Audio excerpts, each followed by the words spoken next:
मुझे क्षमा कर दीजिए। क्षमा मांग के हमें लज्जित मत कीजिए। हम भी आपको पहचान नहीं पाए थे, इसलिए हम भी आपसे क्षमा की याचना करते हैं।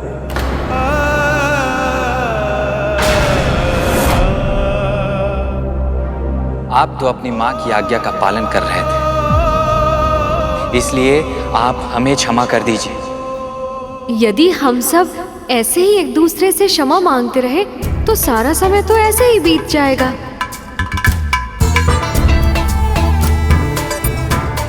है ना माँ?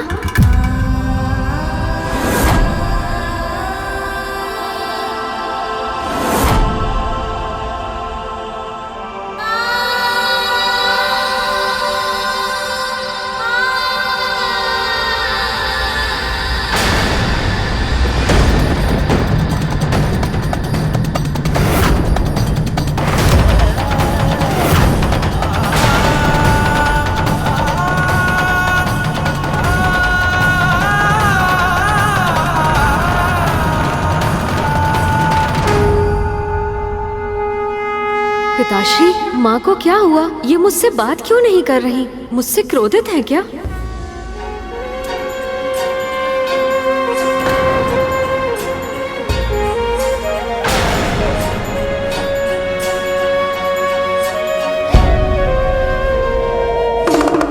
पुत्र, इससे पहले तुम अपनी माँ से मिलने जाओ, मैं तुम्हें कुछ दिखाना चाहता हूं। आओ मेरे संग। जी पिताश्री।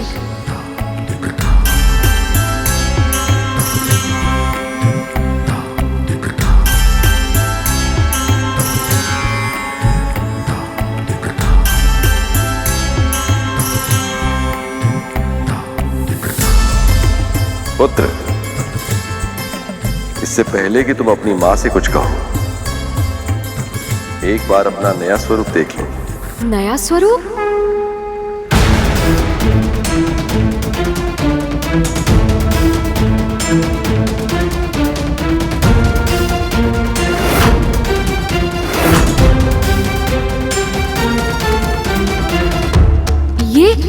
ये मुख?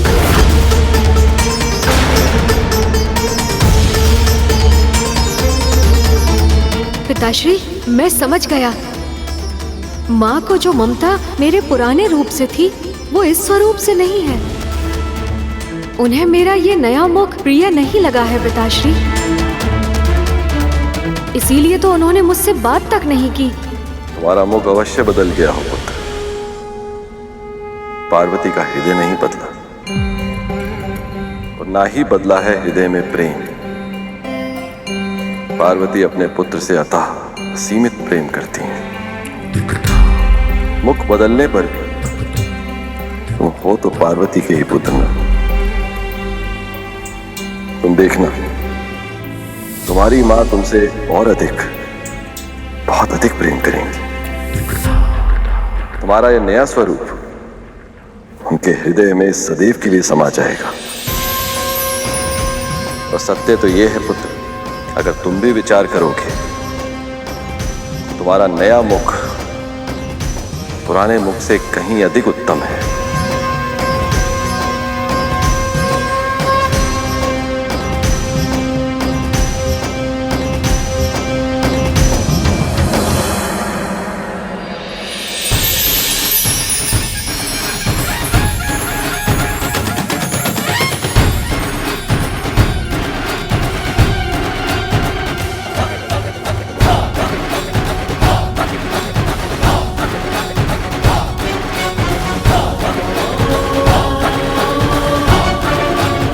पिताश्री, मैं माँ से मिलने जाऊं?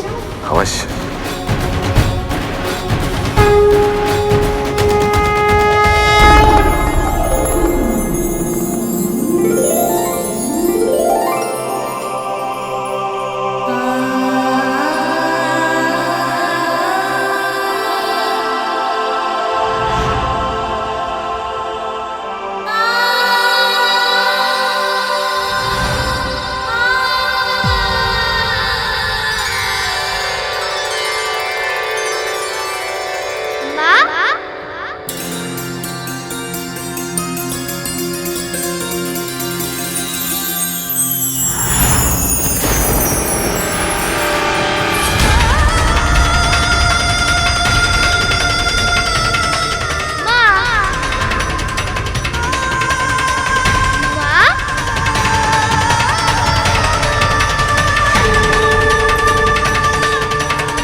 मेरा पुत्र, पुत्र।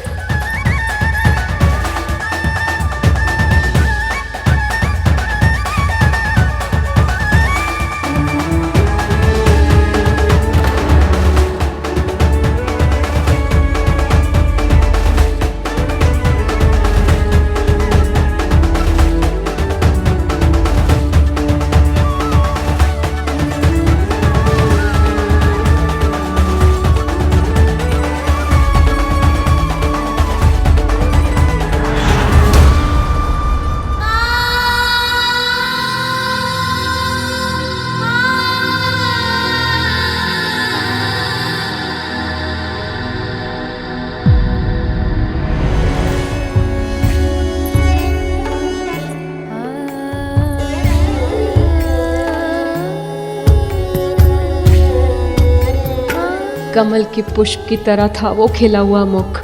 सरस्वती के आशीर्वाद से शब्द धारा प्रवाह बहते थे उससे। प्रेम से छलकती आंखें, सूतवा नाक, गालों पे नटखट स्वभाव की लाली, वो मुख सुंदरता की प्रतिमूर्त था। कैसे कैसे भूल पाऊंगी मैं उसे, कैसे स्वीकार कर पाऊंगी अपने पुत्र के इस नए स्वरूप को।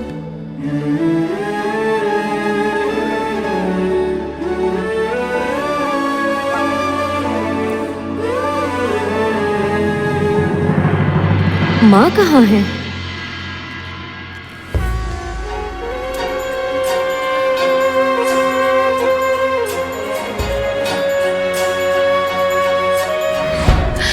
बहुत थक गया होगा ना? चल तेरा हाथ मुंह धुला के तुझे भोजन करा देती हूँ। माँ तो मुझे बहुत प्यार करती थी।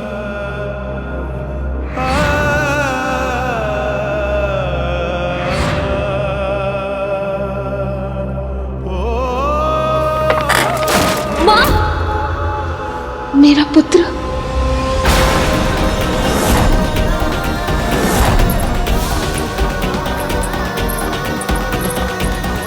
पुत्र, क्या हुआ तुम्हें? लगी तो नहीं पुत्र? पुत्र, क्या हुआ पुत्र? तुझे चोट तो नहीं आई?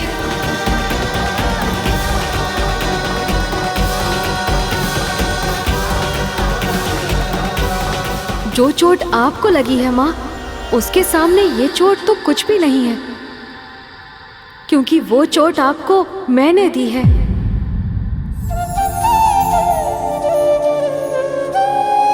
आपने मुझे इतना सुंदर मुख दिया था और अपनी उद्दंडता से मैंने उसे खो दिया।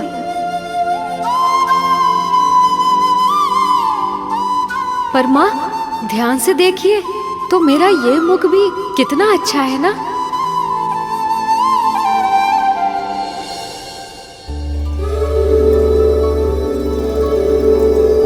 मेरे इस रूप के कान कितने बड़े हैं। ये प्रतीक है अधिक सुनने के। और मेरा मुख देखिए, इस पर सूंड का पहरा है।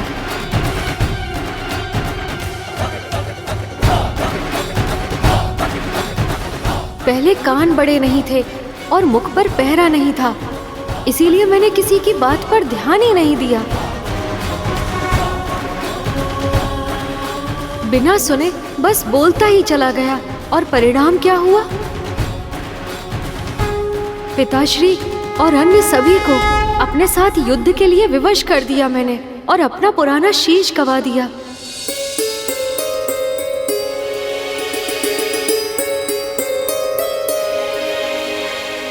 पर अच्छा ही है, कहते हैं अधिक सुनने और कम बोलने वाले ही ज्ञानी बन पाते हैं, है ना माँ?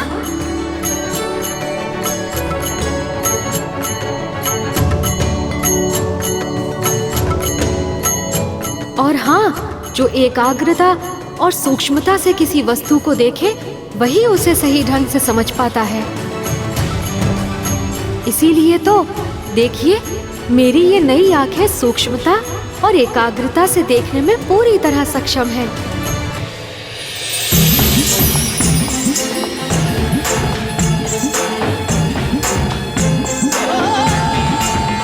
यदि मैंने इन गुणों का प्रयोग पहले किया होता तो मैं पिताश्री और अन्य सभी देवताओं को पहचान जाता और युद्ध होता ही नहीं। और सबसे अधिक विशेष तो मेरा मस्तक है माँ।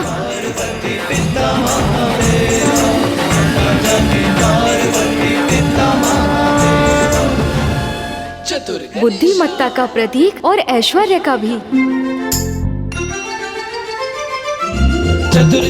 क्योंकि गज के मस्तक पर लक्ष्मी मामी श्री का वास होता है ना माँ? वैसे भी जहाँ बुद्धि होती है वहाँ सब कुछ अपने आप ही मिल जाता है। यदि ये मस्तक मेरे पास पहले होता तो मैं भी बुद्धिमानी से निर्णय लेता और किसी के साथ युद्ध नहीं करता।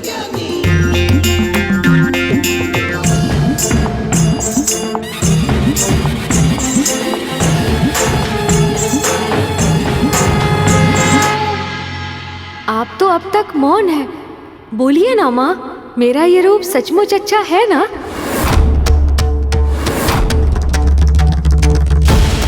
बोलिए ना माँ, मेरा ये रूप सचमुच अच्छा है ना?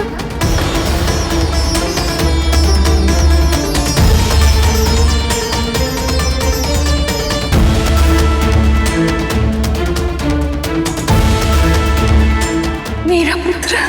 हाँ माँ, मैं आपका ही पुत्र हूँ, आपके हृदय से जन्मा हूँ।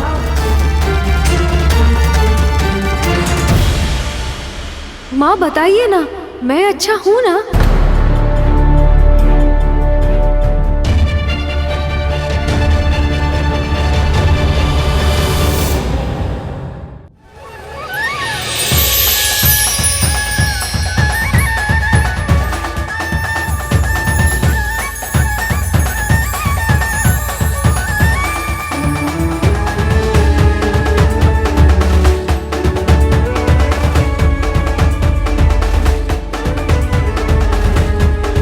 पुत्र, इस पूरे संसार में तुझसे अच्छा, तुझसे सुंदर और कोई नहीं है पुत्र।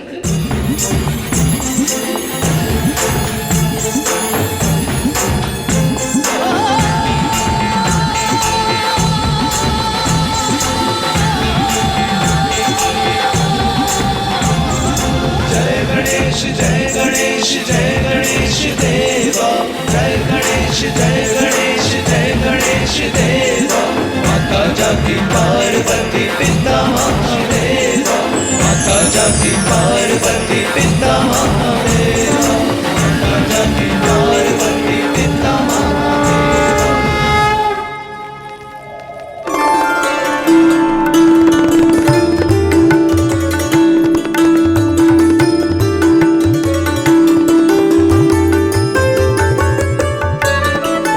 इस संसार की हर माँ के लिए अपना पुत्र सबसे अधिक प्रिय होता है, और उसके बाद जो उसके हृदय को भाता वो है उसके पुत्र का नाम।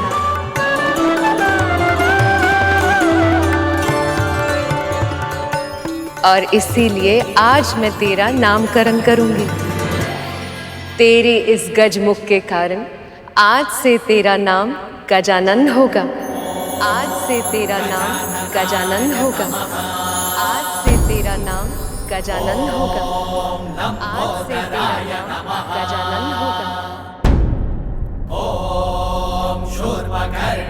भविष्य में तुम विघ्नहर्ता बनोगे पुत्र।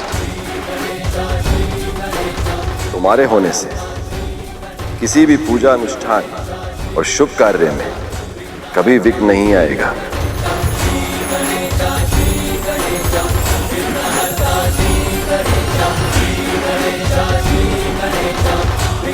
मेरे छोटे भाई,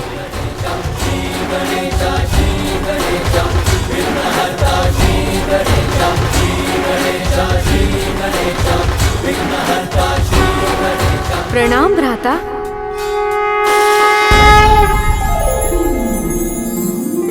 तुम्हें देखते ही जैसे मुझे सुख मिला है ना, वैसे ही सभी के लिए तुम दुख हरता और सुख करता बनोगे।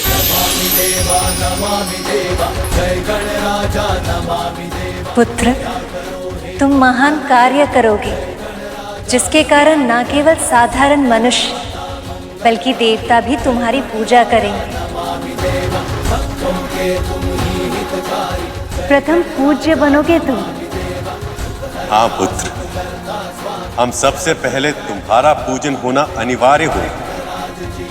और यही नहीं, मूलाधार चक्र के अधिष्ठाता देव भी तुम ही कहलाओ।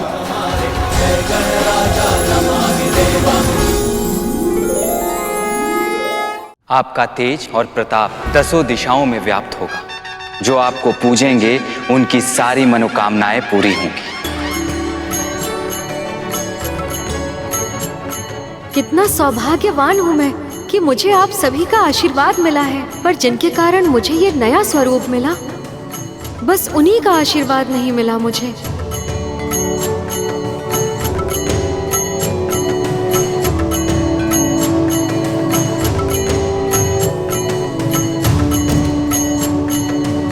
हे शनिदेव, कृपया मेरी प्रार्थना स्वीकार करें।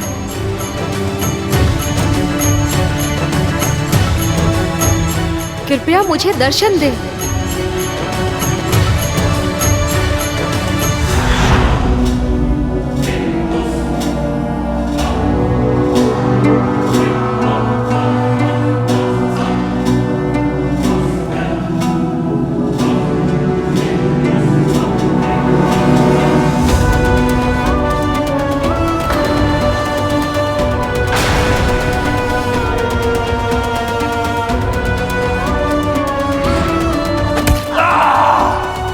मुझे क्षमा कर दीजिए माँ।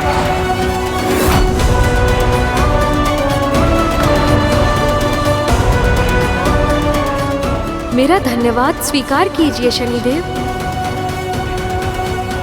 यदि आपकी दृष्टि मुझ पर नहीं पड़ती तो मेरा अहंकार कभी समाप्त नहीं होता और मुझे ये स्वरूप भी नहीं मिलता। मैं पूरे हृदय से आपका आभारी हूँ देव। जो हुआ उसे देव योग कहिए या मेरी नियति, परंतु इन सब के कारण माँ को बहुत कष्ट उठाना पड़ा। मुझे ये दुख सदैव रहेगा गजानन।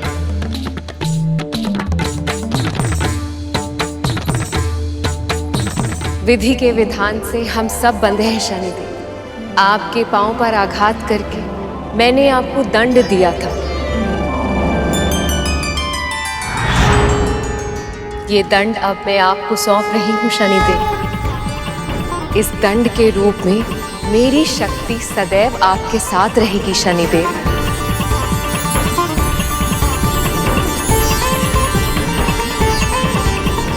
आज के बाद आप कभी निर्बल नहीं हो।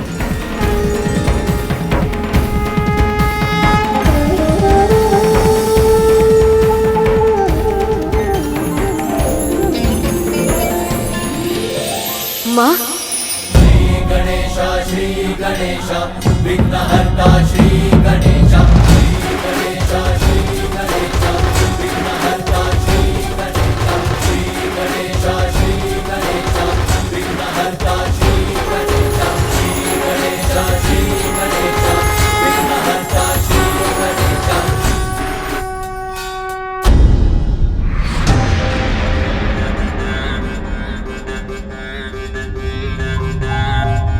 गरुड़, तुम्हें ज्ञात नहीं प्रभु विष्णु ने तुम्हारे लिए कितनी बड़ी योजना की है।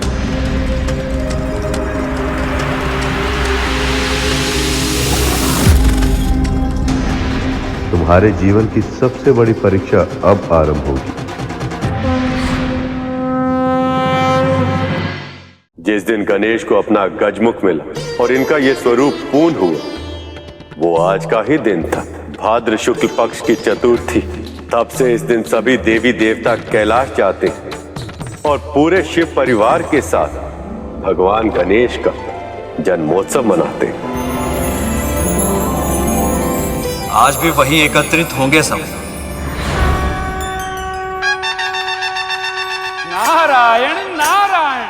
नर नारायण के मुख से एक कथा सुनकर अतीत की स्मृति होगी, जैसे सब कुछ ही समय पहले घटा। सच में मामा श्री, उन दोनों ने जितने मनोयोग से ये कथा सुनाई, उतनी ही श्रद्धा से गरुड़ देवी विंता और देवी कद्रू ने ये कथा सुनी। उनके प्रश्नों की जिज्ञासा के कारण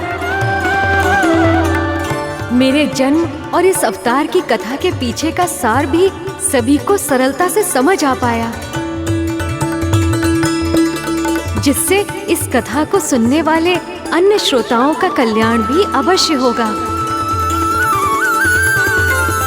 तुम्हारे जन्मोत्सव पर मनुष्यों के लिए ये कथा बहुत ही उत्तम उपहार है, किंतु अब एक उपहार तुम्हें मुझे भी देना होगा गणेश। आज्ञा दीजिए मामा श्री। तुम्हें मेरा दूत बनना होगा गणेश,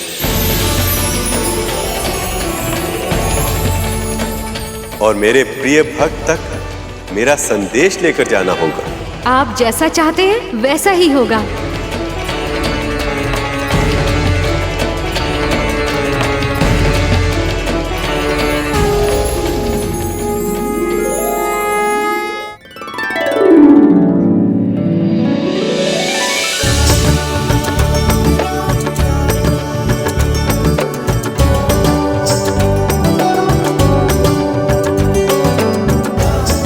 हे गजानन, हमारी ओर से ये भोग, ये मोदक स्वीकार करें प्रभु।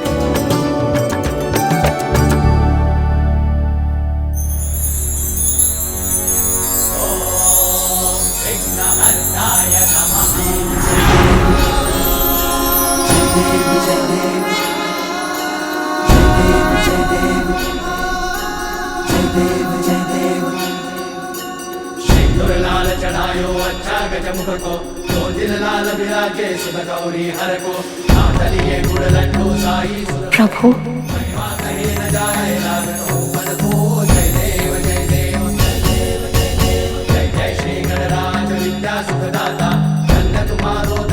प्रभु, इतना बड़ा सौभाग्य और मुझे। मैं नर और नारायण के कथा वाचन से और आप सभी की श्रद्धा से बहुत प्रसन्न हूँ। आपके भक्ति भाव ने मुझे दर्शन देने के लिए विवश कर दिया, और अब मैं आया हूँ तो वरदान दिए बिना वापस नहीं लौटूंगा। देवी कद्रू के मन में भक्ति की जो लौ इस कथा के माध्यम से जगी है, वो और प्रज्वलित होगी।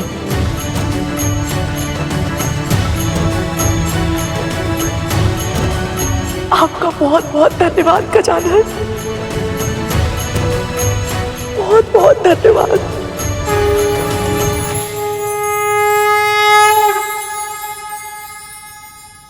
देवी विंता, आपके मन की शाश्वत इच्छा अवश्य पूरी होगी। आपका पुत्र प्रभु विष्णु की सेवा अवश्य करेगा। और गरुड़, तुम्हारे लिए मेरे पास सबसे विशेष उपहार है। स्वयं प्रभु विष्णु का संदेश। अब समय आ गया है गरुड़। नियति ने तुम्हारे लिए जो भूमिका तय की है, तुम्हें उसे निभाना होगा। प्रभु विष्णु के वाहन बनोगे तुम।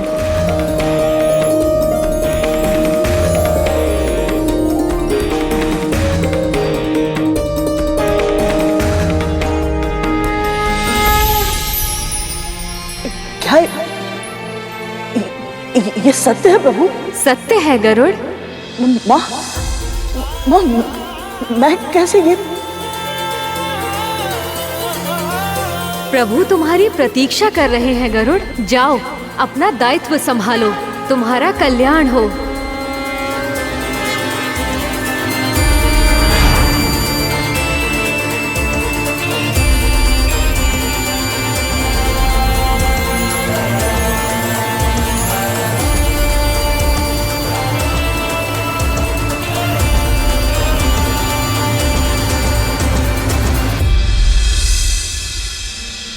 माँ, प्रभु, गरुड़ यहाँ आ रहा है।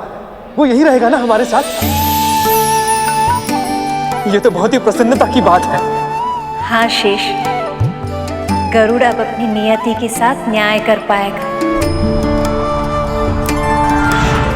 अब अपने जन्म का उद्देश्य पूरा कर पाएगा।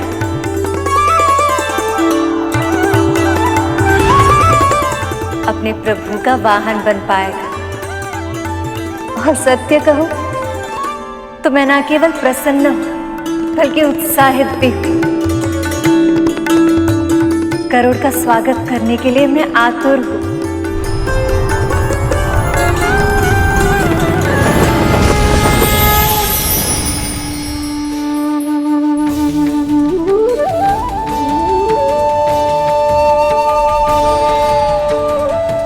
प्रणाम स्वीकार करें प्रभु। प्रणाम मां।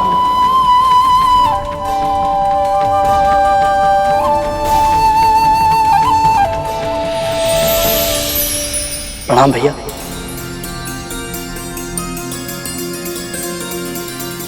गरुड़, केवल तुम्हारी ही कमी थी। ऐसा लग रहा है कि तुम्हारे आगमन के साथ ये वैकुंठ का परिवार अब पूरा हो गया है। मां, आपने और प्रभु ने मुझे इस योग्य समझा, ये आपकी कृपा है और मेरी मां की तपस्या का फल।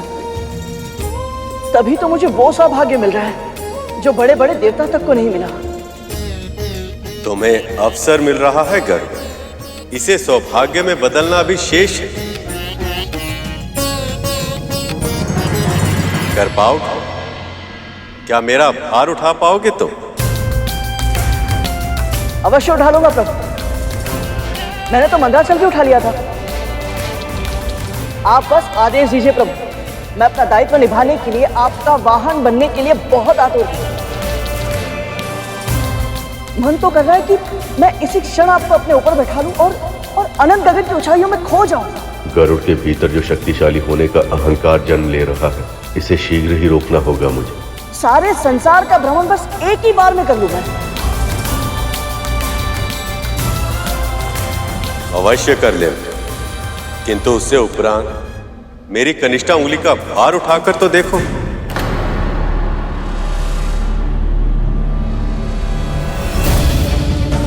कि कैसी विचित्र मांग रख रहे हैं प्रभु गरुड़ के समक्ष। ऐसा क्यों कह रहे हैं प्रभु? आप सभी को मेरी इस विचित्र मांग का कारण शीघ्र ही ज्ञात हो जाएगा। जब मैंने मंदराचल जैसे विशाल पर्वत को उठा लिया, तो प्रभु की एक उंगली का भार क्यों नहीं उठा पाऊंगा? गरुड़ के अंदर अहंकार आ रहा है।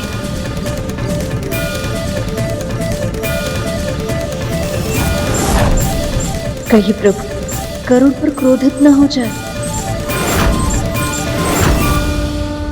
लगता है प्रभु गरुड़ के अहंकार के कारण उस पर क्रोधित हो गए हैं।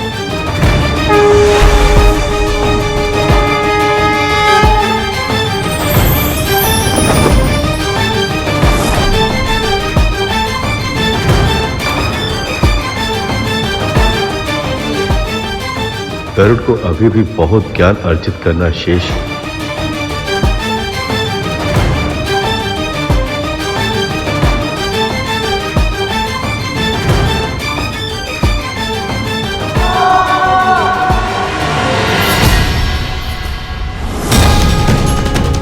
गरुड़,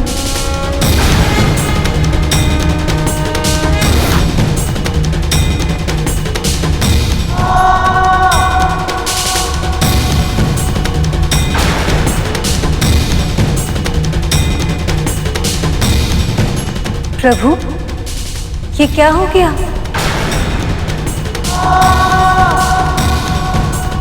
इसका जन्म तो आपका वाहन बनने के लिए ही हुआ था प्रभु। तो फिर ये आपकी एक उंगली तक का भार क्यों नहीं उठा पा रहा है?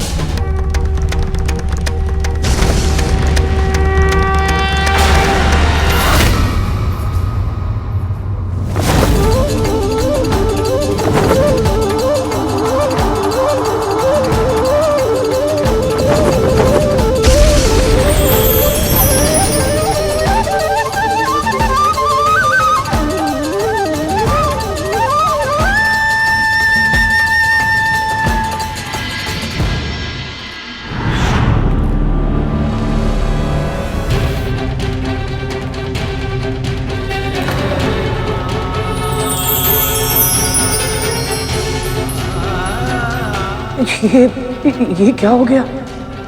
मैं इतना अशक्त कैसे हो गया? मेरी सारी शक्तियां कहाँ चली गई?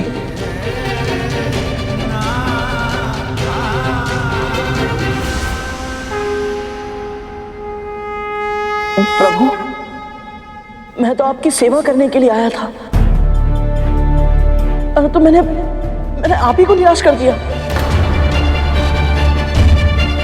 मुझसे ऐसी कौन सी भूल हो गई प्रभु, जो मेरी सारी शक्ति चली गई? शक्ति कभी तुम्हारी थी ही नहीं पुत्र। तुम्हारा अहंकार समझता था कि जो शक्ति थी वो तुम्हारी थी, पर सत्य तो ये है कि संसार में किसी के पास अपनी शक्ति है ही नहीं। इस पूरे संसार को संचालित करने वाली शक्ति केवल आदि शक्ति है।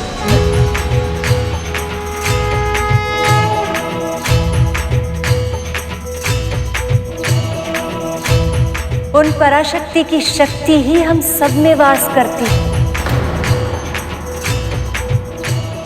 उन्हीं की कृपा से सब कुछ संभव है संसार। यहाँ तक कि त्रिदेव और हम त्रिदेवियों का जन्म भी उन्हीं के शक्ति के कारण हुआ है।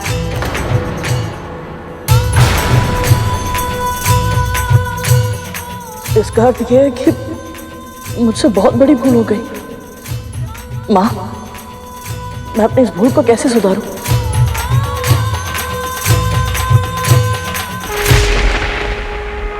देवी लक्ष्मी, समय हो गया, चले।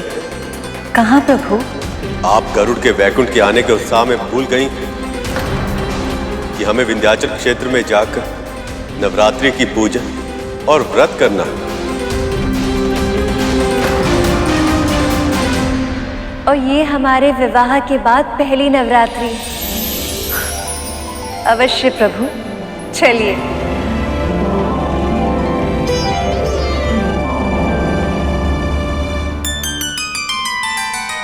भैया, माँ और प्रभु अचानक विंध्याचल क्यों?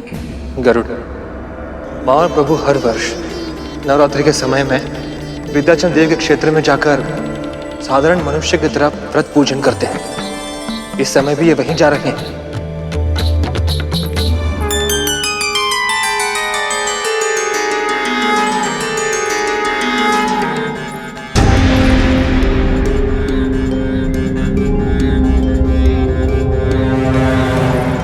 प्रभु, माँ,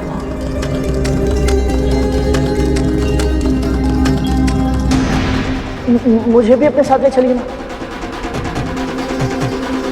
प्रभु, मैं जानता हूँ मुझ में अभी इतनी शक्ति नहीं है कि मैं आपका वाहन बन पाऊँ, परंतु यहाँ मैं आपकी सेवा करने के लिए आया हूँ। प्रभु, मेरी अज्ञानता के लिए मुझे इतना बड़ा दंड मत दीजिए। प्रभु, मुझे भी अपने साथ ले चलिए। माँ,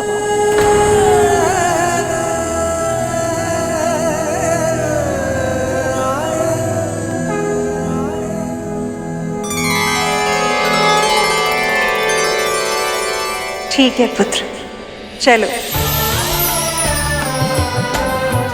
धन्यवाद माँ, धन्यवाद प्रभु।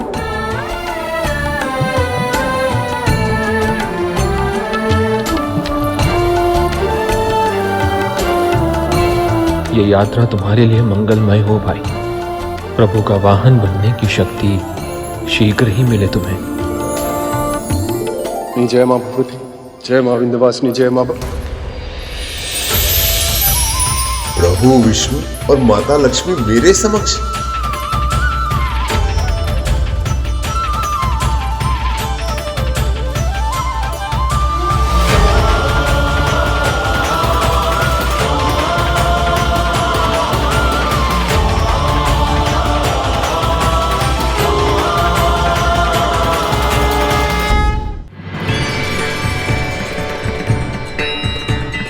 शायद हमारा ही कोई भ्रम रहा। जय मां भगवती।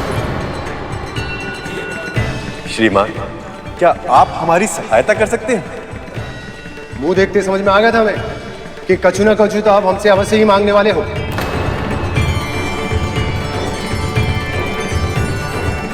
अरे भैया, कौन हो, क्या चाहिए आपको हमसे? जी मेरा नाम पुरुषोत्तम है, ये मेरी पत्नी कांता और ये मेरा शिष्य सुपर्ण। सुपर्ण हो या कुपर्ण, हमें उससे क्या है? देखिए भैया, जो भी काम है हमसे शीघ्र बताइए, हमें वैसे भी घर पहुंचने में विलंब हो गया है। जी हम ना बड़ी लंबी यात्रा पर निकले हैं, कल से नवरात्रि आरंभ हो रही है, इसलिए हमने सोचा कि हम यहीं रुककर नवरात्रि का व्रत पूजन कर लें। यहाँ कहीं अगर रुकने का स्थान मिल जाए तो? नहीं भैया नहीं। उचित मूल्य देंगे हम उसका। अग्रिम धनराशि दीजिएगा।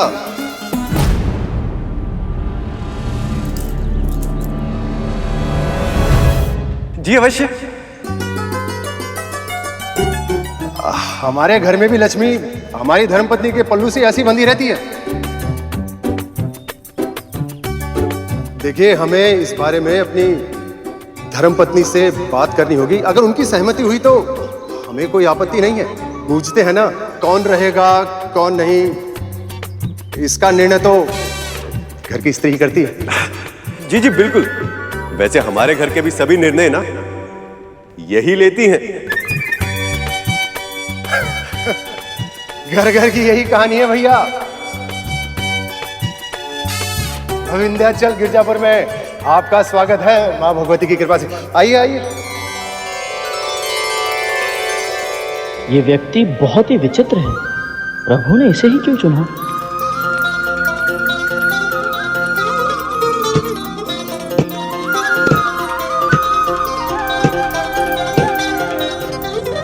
हे मां भगवती। क्या हुआ श्रीमान? उंगली के स्वर से तो पता ही नहीं चल रहा कि क्रोध कितना तीव्र है। अब आप तनिक यहीं ठहरिए, हम अभी बात करके आते हैं।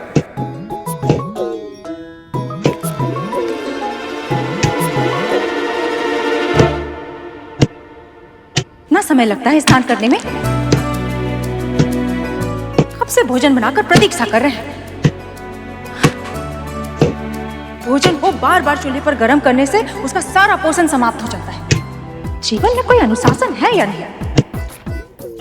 पता है, जो समय का सम्मान नहीं ना करता, समय भी उसका सम्मान नहीं करता। प्रभु, ये स्थान ठहरने के लिए ठीक तो नहीं लग रहा। ग्रह स्वामिनी तो बहुत ही क्रोधी स्वभाव की है। कभी कभी क्रोध में भी प्रेम छुपाता है सुपर्ण।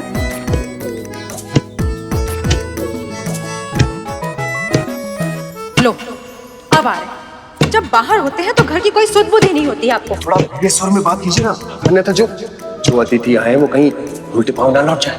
अतिथि पुनः? 3 लोग हैं और लंबी यात्रा के लिए निकले। यहाँ रुककर कुछ दिन के लिए पूजा पाठ करना चाहते हैं। मूल्य भी तो दे रहे हैं। यदि आप कहें तो उन्हें यहाँ ठहराना।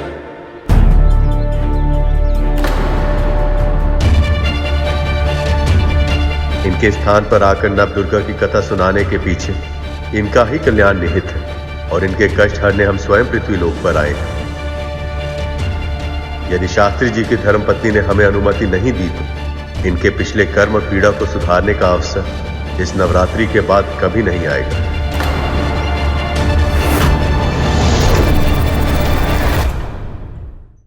माँ, ये दोनों क्या बातें कर रहे हैं? प्रभु, अब तो आप ही।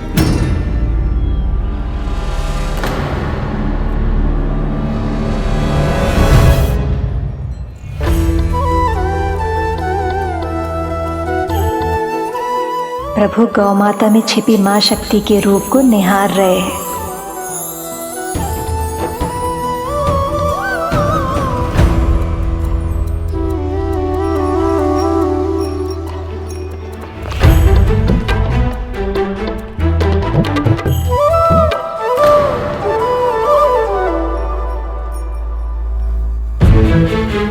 सुनिए,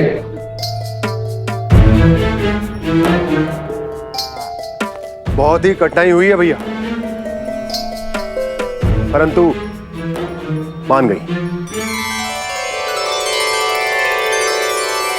पर स्वच्छता का ध्यान रखना होगा। घर बिखरा हुआ या अस्वच्छ नहीं होना चाहिए। वाह प्रभु, क्या लीला है आपकी। भक्त स्वयं माता लक्ष्मी से कह रहा है कि घर अस्वच्छ नहीं होना चाहिए।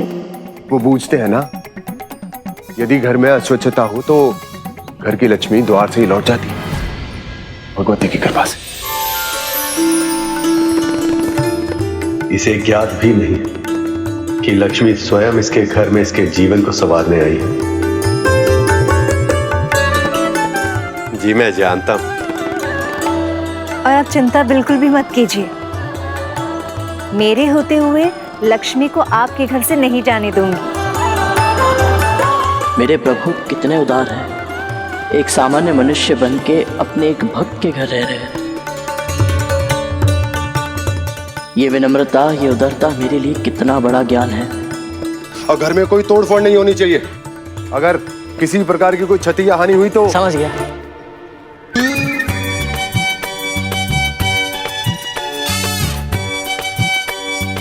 चलिए आइए भैया। श्रीमान, आपसे एक और सहायता चाहिए थी।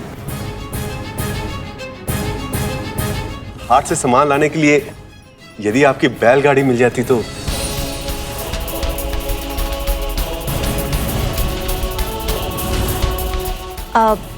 हम आपको उचित मूल्य भी देंगे।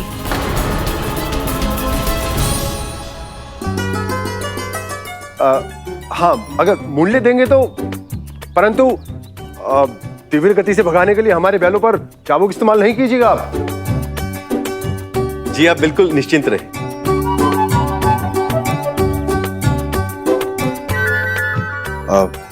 आइए, माँ भगवती की कृपा से।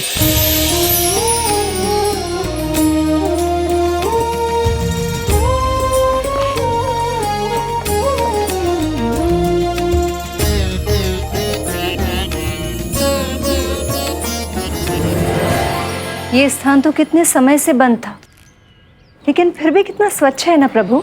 जी देवी। प्रभु, माँ, आप दोनों विश्राम कर लीजिए, मैं कुछ भोजन के लिए ले आता हूँ। उसका समय नहीं है गरुड़, अभी हमें हाट जाकर व्रत का सामान भी लेकर आना। आप मुझे बता दीजिए प्रभु, मैं ले आता हूँ। नहीं गरुड़, व्रत का सामान लेने हम स्वयं जाएंगे।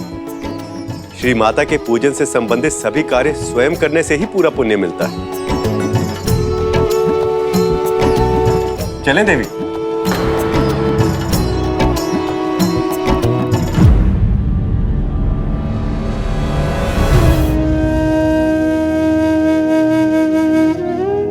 तुम प्रभु के वाहन तो नहीं बन सके, पर कम से कम सारथी तो बन जाओ। मैं यदि आज वाहन होता तो प्रभु की सहायता कर पाता, परंतु अपनी शक्ति पर अहंकार करने के कारण मैंने अवसर खो दिया।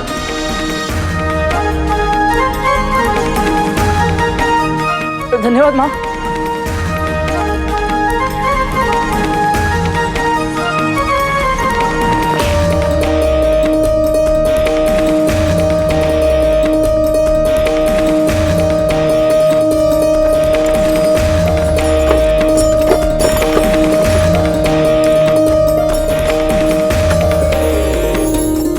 नश्वर होने के बाद भी कितनी सुंदर है ये सृष्टि और यहाँ के प्राणी।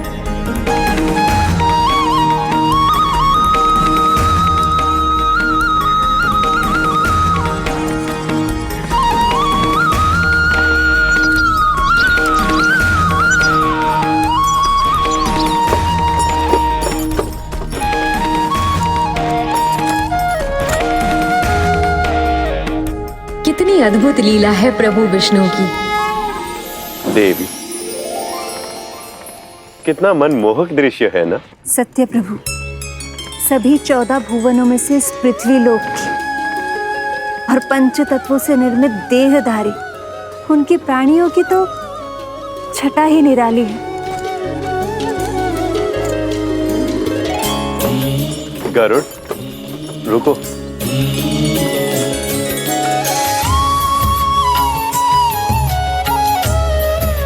आइए देवी, यहां से आगे हम पैदल जाएंगे।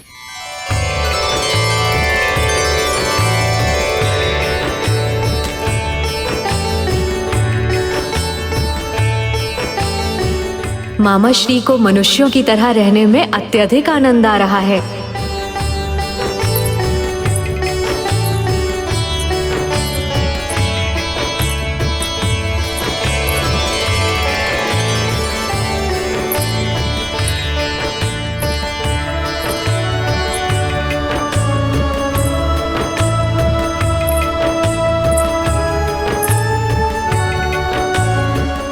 कितनी उत्सुकता से सारे भक्तजन माता के नवरात्रि की पूजा करने की तैयारी कर रहे हैं। मां शक्ति अवश्य इन सबकी मनोकामना पूरी करेंगी।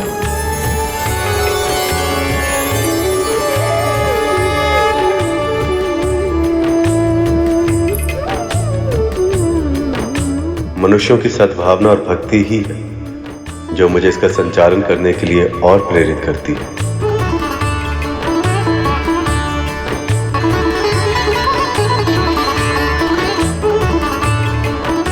देवी इधर उधर कहाँ भटकिएगा, यहाँ आइए।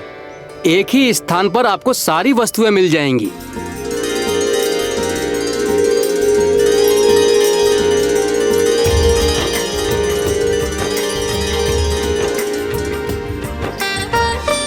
रोली, सुपारी, हल्दी, पान, दीप, शंख और ये। अरे व्यापारी जी, पहले मूल्य तो तय कर लेते हैं। क्षमा कीजिए देवी जी, पूजा जैसे शुभ कार्यों में तोल मोल करना अच्छा नहीं होता। और हम आपसे भैया जी से अधिक मूल्य थोड़े ना ले लेंगे, है ना भैया जी? बस 4 मुद्राएं देवी जी दे दीजिए। व्यापारी जी, कुछ तो कम कीजिए ना, 3 मुद्राएं पर्याप्त है। वह मनुष्य बनते गृहिणी जैसा व्यवहार करने लगी। क्षमा कीजिएगा देवी जी, पर जिन वस्तुओं से भगवती जी की सेवा हो उनके मूल्यों में तर्क वितर्क ये अच्छा नहीं लगता ना। जो स्वयं में समस्त संसार की श्री है, वो कुछ मुद्राओं के लिए तोल मोल क्यों कर रही है? यही तो स्त्री स्वभाव है गरुड़, बचत करने में इन्हें आनंद आता है, समझे? श्रीमान जी, यदि आप इन्हें 1 मुद्रा की छूट देंगे ना, तो देवी लक्ष्मी आपको 10 गुना अधिक देंगी। अब आपने भगवान का ही नाम ले लिया तो हम उनकी महिमा को कैसे कम कर सकते हैं? उचित है।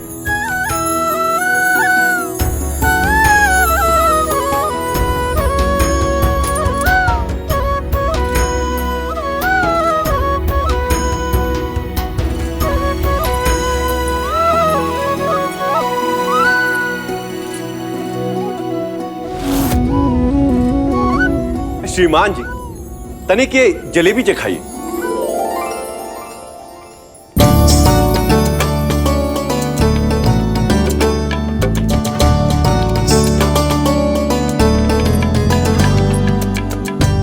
श्रीमान जी, एक काम कीजिए, एक लड्डू भी दीजिए।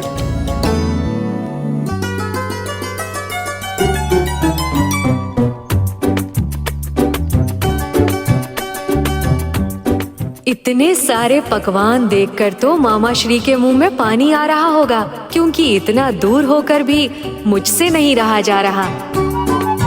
श्रीमान जी, जरा एक पेठा भी दे दीजिए।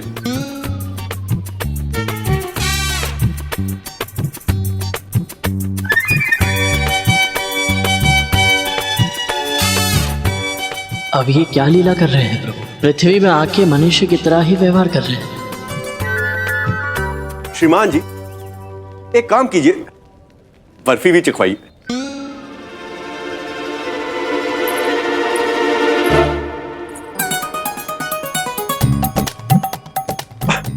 आप रहने दीजिए, एक काम कीजिए, इस सबको ना बांध के दे दीजिए। ये लीजिए।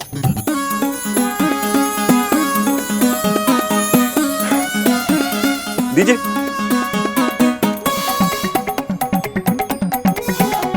चले। मामा श्री तो पूरा लाभ उठा रहे हैं मनुष्य रूप लेने का। सुंदर सुंदर मूर्तियां, माता की मूर्तियां, आ जाओ आ जाओ। हम बेचने बनाने वाले कौन है भैया जी? ये तो माँ भगवती की कृपा है जो इस आयु में भी हाथ चल रहे हैं। आप जो ठीक समझें दे दीजिएगा दक्षिणा समझकर।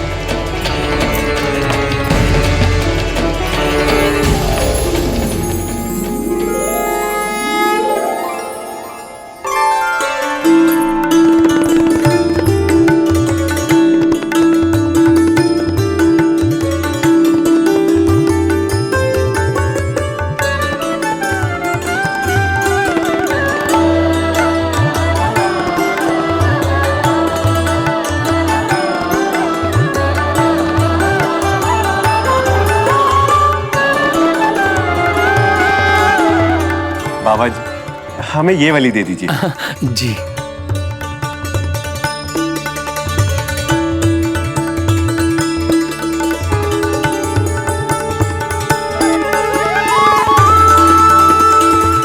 लीजिए।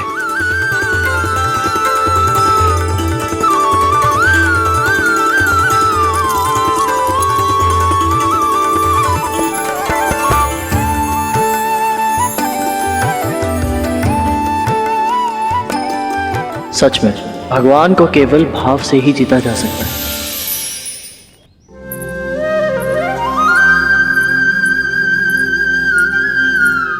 श्रीमान,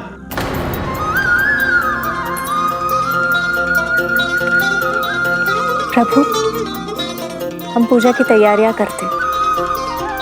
अवश्य।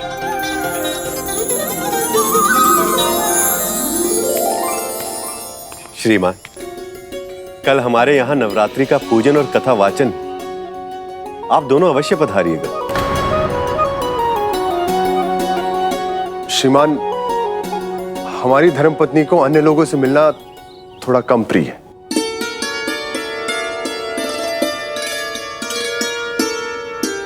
परंतु वो आए ना आए, हम अवश्य पहुंच जाएंगे मां भगवती की कृपा से।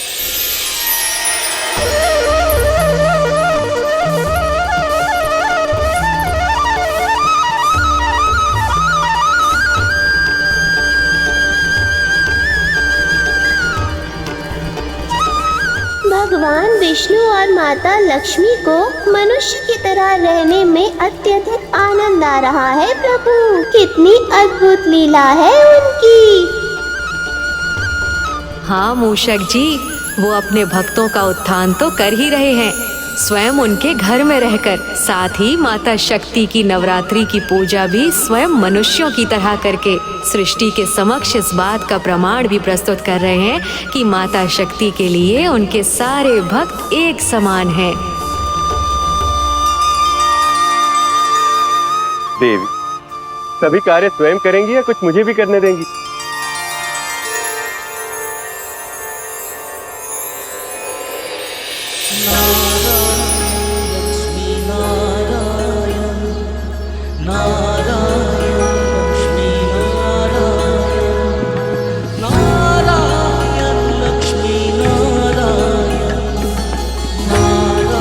प्रभु,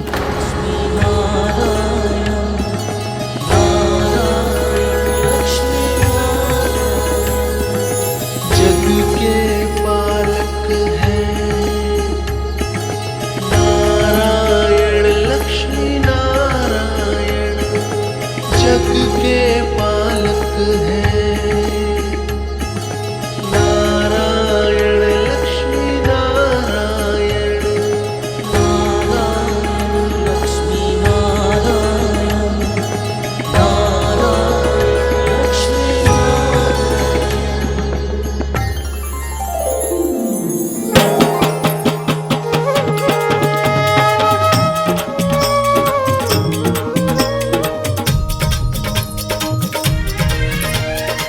कल की प्रतीक्षा करना कितना कठिन हो रहा है ना देवी?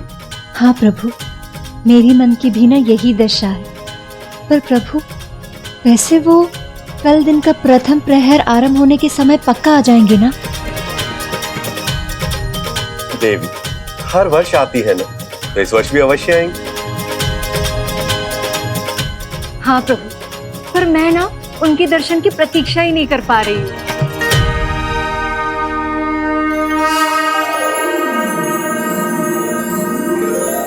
प्रभु, माँ, कौन आने वाली है?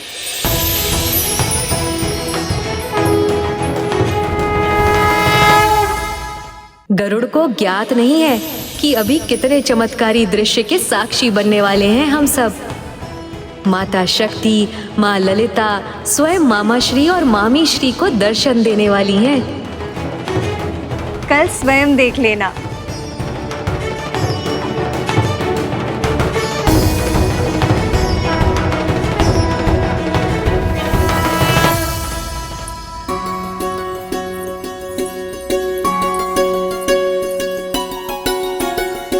भगवान, भोजन तो बहुत स्वादिष्ट बनाया आपने, भगवती की कृपा से।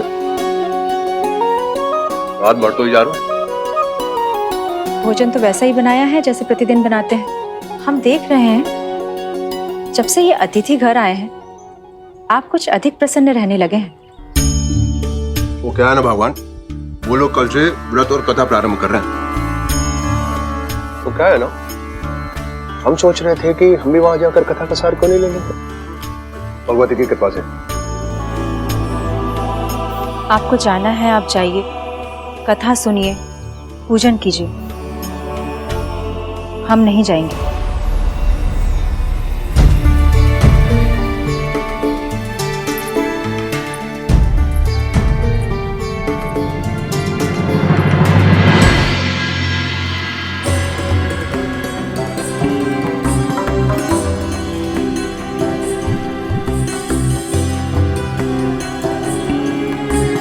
कौन है वो जिनकी प्रतीक्षा में स्वयं भगवान विष्णु और माता लक्ष्मी भी व्याकुल हैं? आज रात मैं आंगन में ही रहूंगा, द्वार पर दृष्टि रखूंगा ताकि भूल से भी उनके दर्शन मुझसे छूट ना जाए।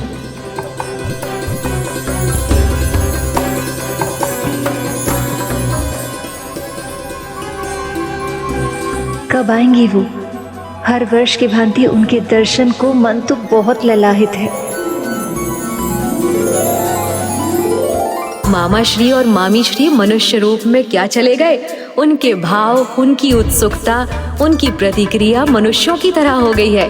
हाँ प्रभु, उनके आसपास किसी को ये आभास भी नहीं है कि स्वयं भगवान उनके घर में विराजमान है। कितनी सुंदर है ये लीला। अभी इतना अच्छा लग रहा है तो तब क्या होगा जब माँ शक्ति स्वयं मामा और मामी श्री को दर्शन देंगी। और क्या ये सौभाग्य गरुड़ को प्राप्त हो पाएगा?